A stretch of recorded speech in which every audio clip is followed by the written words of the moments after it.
ஷங்கர் இயக்கத்தில் மிகவும் எதிர்பார்ப்புடன் வெளியான இந்தியன் 2 திரைப்படம் மிகப்பெரிய தோல்வி படமாக அமைந்தது. இந்தியன் படத்தின் வெற்றியில் கால் பகுதியை கூட இந்த படம் பெறவில்லை. ஆனாலும் இந்தியன் 3 வரப்போகிறது, அது இன்னும் சூப்பராக இருக்கும் என்று பில்டப் கொடுத்து பார்த்தார்கள். ஒன்றும் வேலைக்காகவில்லை.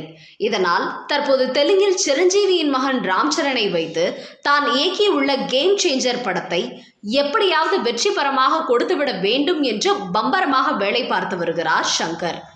இந்த படத்தின் வேலைகள் எல்லாம் முடிந்து வரும் ஜனவரி 10ஆம் தேதி படமும் ரிலீஸ் ஆக போகிறது. ஷங்கர் எப்போதுமே தான் நினைத்த கதையை தான் எடுப்பார், தான் நினைத்த காட்சியை தான் எடுப்பார். அதில் எந்த விதமான சமரசமும் செய்து கொள்ள மாட்டார். ஆனால் சமீபத்தில் ஒரு பேட்டியில் அவர் கூறும்போது, இன்றைய இளைஞர்கள் எல்லாம் இன்ஸ்டாகிராம் ரீல்ஸ் மோகத்திற்கு அடிமையாக இருக்கிறார்கள். ஒரு ரீல்ஸ் பார்த்ததுமே அடுத்த நிமிடத்தில் இன்னொரு ரீல்ஸ் பார்க்க தாவி விடுகிறார்கள்.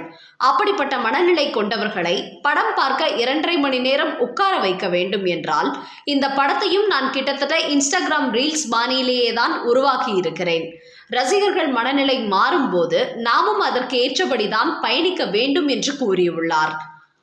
ஆனால் தென்னிந்திய படங்களை அடிக்கடி பார்த்து சூப்பரா இருக்கு என்று புகழ்ந்து வரும் பிரபல பாலிவுட் இயக்குனரும் மகாராஜா படத்தில் விஜய் சேதுபதிக்கு வில்லனாக நடித்து வருமான நடிகர் அனுராக் காஷ்யப் ஷங்கர் இப்படி பேசியதற்கு தனது கோபத்தை வெளிப்படுத்தியுள்ளார். நீங்கள் ஒரு மிகச்சிறந்த இயக்குனர், நீங்கள் என்ன கொடுக்க நினைக்கிறீர்களோ அதை தான் கொடுக்க வேண்டும்.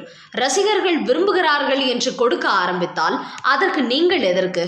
ஒருவருக்கு உணவு கொடுக்கிறோம் என்றால் அதை வித்தியாசமாக சமைத்து கொடுக்கும் ஆளாக இருக்கலாம். இல்லை என்றால் அவர்கள் ஆர்டர் பண்ணுவதை வாங்கி கொண்டு வந்து கொடுக்கும் ஆளாக இருக்கலாம். இதில் நாம் யாராக இருக்க வேண்டும் என்பதை நாம் தான் முடிவு பண்ண வேண்டும் என்று கூறியுள்ளார். அவரது இந்த விமர்சனம் சலசலப்பை ஏற்படுத்தி உள்ளது.